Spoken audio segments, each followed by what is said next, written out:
What's up, y'all? It's Missy from Fire Fitness Camp Fond du Lac. So I'm coming at you today with some ankle mobility work. So this is a warm-up that I like to give to anybody who has trouble getting dorsiflexion in their ankles when they're squatting. So typically on an overhead squat assessment, when we're squatting, if we've got a forward lean, one of the first things that we'll do is we'll pop a couple plates right underneath their heels. So I'm going to stand on 2 plates right underneath my heels. And if that alone fixes the forward lean in their overhead squat assessment, that probably means that they have a little bit of ankle mobility issue. So that's a great way to fix it. Also, just in camp, if somebody's squatting and it seems like they can't keep their heels down into the ground, or if you're squatting in camp and you can't keep your heels down to the ground, if you have trouble and you're constantly coming out on your toes, your knees are going forward first, this is a great way to get some more dorsiflexion in your ankle. Even if you do it just a couple times a week, it'll really start to help, especially if you do it before leg day. So first thing we're going to do is we are going to foam roll our calves and our soleus. So we're going to start out right here on a foam roller. I like to start towards the bottom and work my way up. You're going to put your leg right over top, and you can go up here to add some pressure, although a lot of people, that's going to hurt their wrists and their shoulders, so you can push down with your other leg. You're going to hold in one spot for 30 seconds, and then you're going to get some kind of movement. So you're going to flex your foot, or you can go around kind of in a circle. Try not to be herky-jerky with your movements, because that's not going to help the situation at all. And then I'm going to move to another spot for about 30 seconds. I really want to make sure that we get down both lower, right down here just above our Achilles, and then up into our actual gastroc. So I start down here, and then I go up into my calf. You can also kind of move your leg a little bit sideways to find a good trigger point. That's what we're looking for. So you're going to sit on those trigger points for 30 seconds, and then you're going to try to do some kind of movement, just even like 5 to 10 reps of some kind of movement over that trigger point.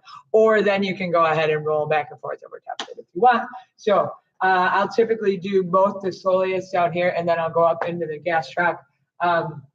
You can spend anywhere up to 2 minutes on each muscle group if you want. Just depends on what kind of time you had. If I was really short on time that day, I would just go right up into the meat of my calf, do that, and then I would move on. Next, we want to stretch that out, right? So I always want people to foam roll and then directly stretch whatever it is they just foam rolled, so that we can really solidify that stretch that we got in there. You know, we broke up that trigger point, and then we actually want to stretch out the muscles. So I'm going to start by doing just a good deep stretch in the soleus. So this is going to need my knee to, I'm stretching this back leg here. I'm going to need my knee bent a little bit, because I want to be able to get it lower down here. So you're going to hold that for about 30 seconds. You can hold it anywhere up to a minute. So I'm going to hold it for 30 seconds.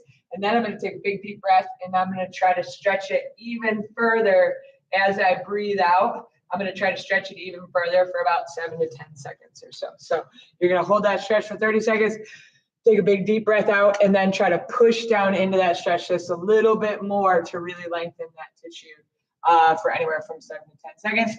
And then I'm going to step out, and I'm going to get deeper into my actual calf and do the same thing. So I'm going to go for 30 seconds, and then I'm going to take a big deep breath, and I'm going to try to get deeper into that stretch for about 7 to 10 seconds afterwards. So I'm going to do that on both legs. And then something I like to do is called an ankle distraction. Basically what it's doing is mobilizing that ankle joint. If you have a resistance band, you can do this. If not, I would maybe consider picking up a resistance band, because it's a little bit of a game changer for me. So like if I had no time before a leg day, like right now my sprained ankle has really been bothering me, and I'm not able to squat as low as I want. So if I had no time before a leg day, I would just do this. I would mobilize my ankle joint as much as I can, and then I would go right into leg day if I was really short on time. So I'm going to do a split squat.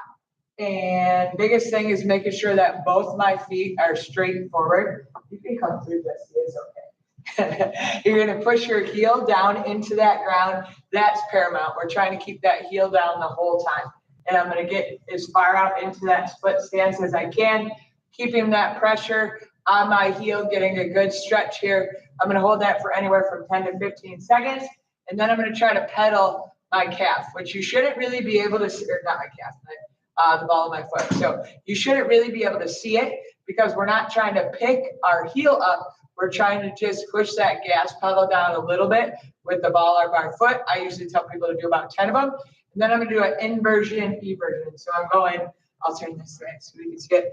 I'm moving my hips side to side. Again, I like to do about 10. And the biggest thing with this is always keeping both my feet forward.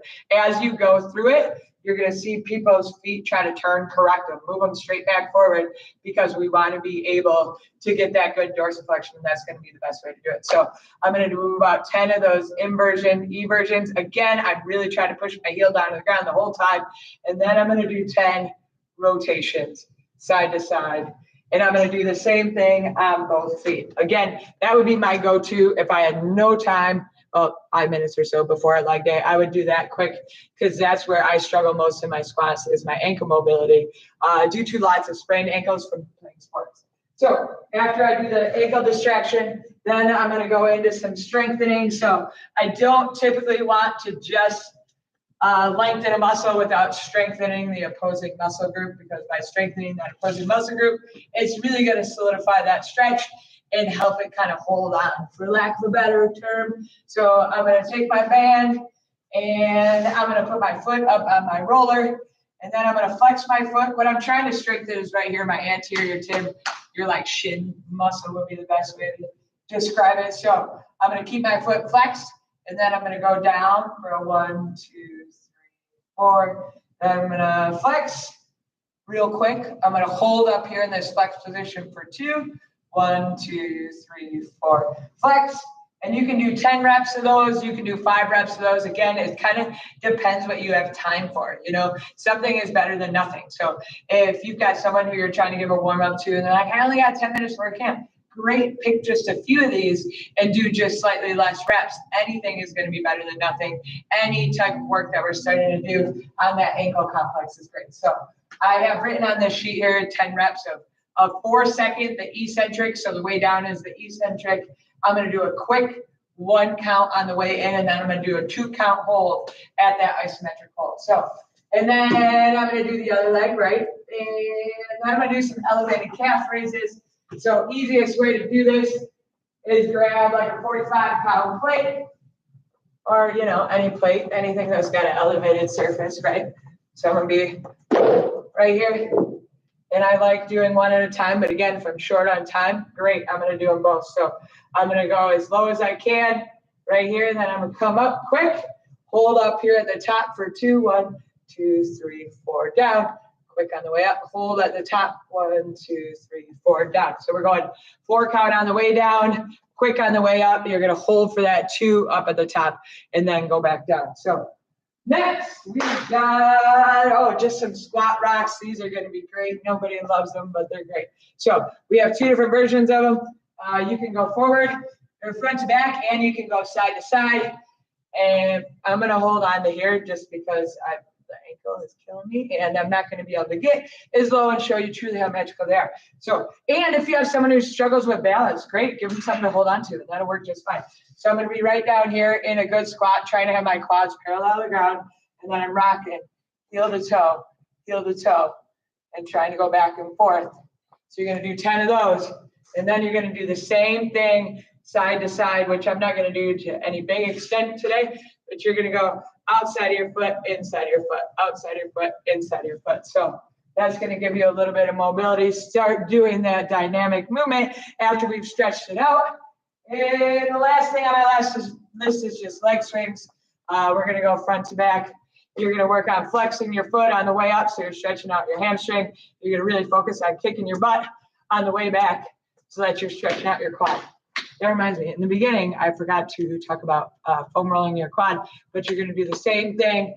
After you foam roll your calves, you're going to also foam roll your quad, because typically when your ankles are tight, that's going to go all the way up into your quads and your knees are going forward, which means that you're getting a little bit quad dominant. So we'll also foam roll our quads to start this one. So that's all there is to it. Lots of great little things you can do to start help mobilizing that ankle joint, making a bigger difference in your squat. So feel free to drop a comment or shoot me a message if you have any questions.